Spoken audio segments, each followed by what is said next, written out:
আসসালামু আলাইকুম প্রিয় বন্ধুরা, আমার নিচে একটা ভিডিও, আপনারা ভিডিওটা নিশ্চয় বুঝিনি, দেখতে বুঝিনি পারায়। আর আমি একটা জিনিস বুঝিনি কইতাম চাই, দাড়ি টুপিয়া লাইন তোর আবো বেজান ইজ্জত আছে, মান সম্মান আছে।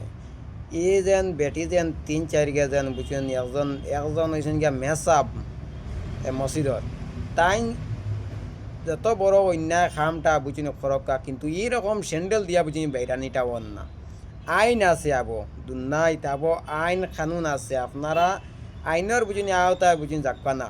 এরকম না গিয়া একজন মানুষরে তুমি তাই বুঝিনি মাড্ডায় আবার ফেসবুকও ভিডিওটাও বুঝিনি ভাইরাল করডায়।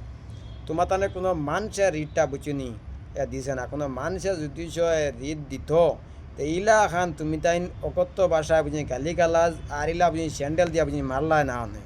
আপনারা ভিডিওটা একটু বুঝিনি দেখবা, আর দেখার বাদে ভিডিওটা বেশি বেশি করিয়া বুঝি শেয়ারটা বুঝি মারবা।